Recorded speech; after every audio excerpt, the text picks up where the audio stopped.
tadinya rumah ini disinari dengan Al-Quran ya, plus sunnah tentunya, tiba-tiba muncul bedeng-bedeng di mana Al-Quran ini masuk laci Pak, masuk lemari, diganti dengan apa? Dengan lampu tempel Pak, lampu tempel karangan manusia gitu. Dan cilakanya, belum terlalu lama tinggal di dalam bedeng-bedeng dengan lampu tempel ini, sebagian umat Islam sudah mulai menganggap lampu tempel ini dengan lentera Rabbani Al-Quran sama, cocok-cocok saja gitu, fine-fine saja gitu. Buktinya apa? Ya buktinya bagian pertama dari lampu tempel di negeri kita ini cocok dengan ayat Qul huwallahu ahad gitu. Dicarilah. Jadi artinya ilmu cocokologi Pak gitu. Tapi hakikatnya apa? Lentera Rabbani disingkirkan. Bagaimana kita akan hidup dalam cahaya lagi kalau begini caranya? Tidak mungkin.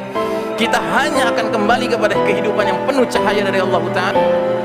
Tapi kalau kita masih main-main di antara lampu tempel dengan lentera Rabbani dan menganggap ini ada kemiripan, la haula wala quwata illa billah. Nah, jadi saudaraku rahimakumullah, musuh-musuh Islam begitu melihat rumah ini sudah runtuh dan muncul bedeng-bedeng, lalu mereka merajut Pak bedeng-bedeng ini dalam satu rajutan yang simbolnya seperti gambar di layar ini Pak. Ini simbol apa? Siapa yang tahu ini simbol apa?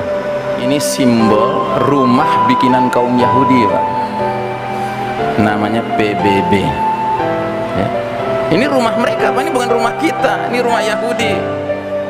Kepanjangannya Pak, Perserikatan Bedeng-Bedeng ya kan? Jadi bedeng-bedeng itu dirajut sama mereka. Hanya orang-orang yang bermental bedengisme lah yang menganggap PBB sebagai tempat merujuknya.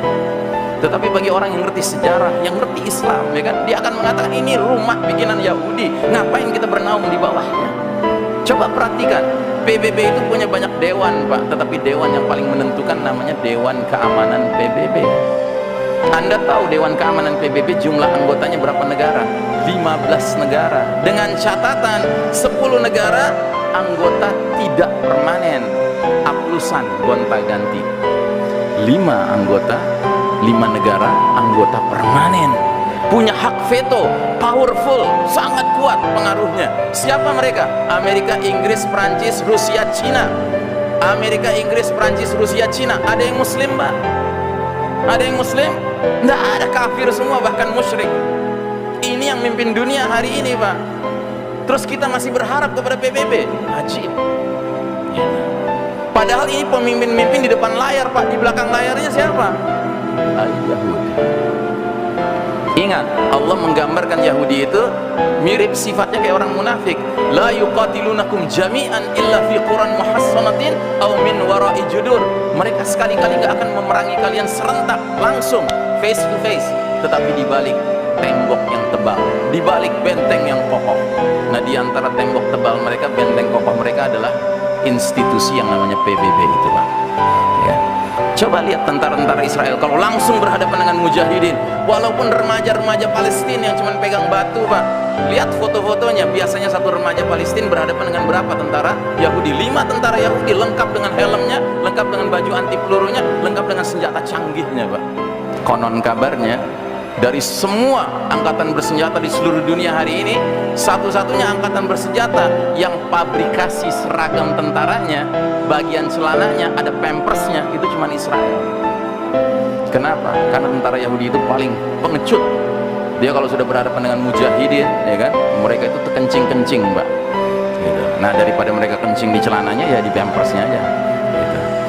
La haula wala quwata illa billah. Nah, jadi saudaraku rahimakumullah, babak keempat inilah babak di mana kita hidup sekarang ini. Dan saya sering mengatakan, we are living in the darkest chapter of the Islamic history. Kita sedang menjalani babak paling kelam dalam sejarah umat Islam. Belum ada babak lebih kelam dari babak yang kita alami sekarang ini. Ini babak berat sekali Pak.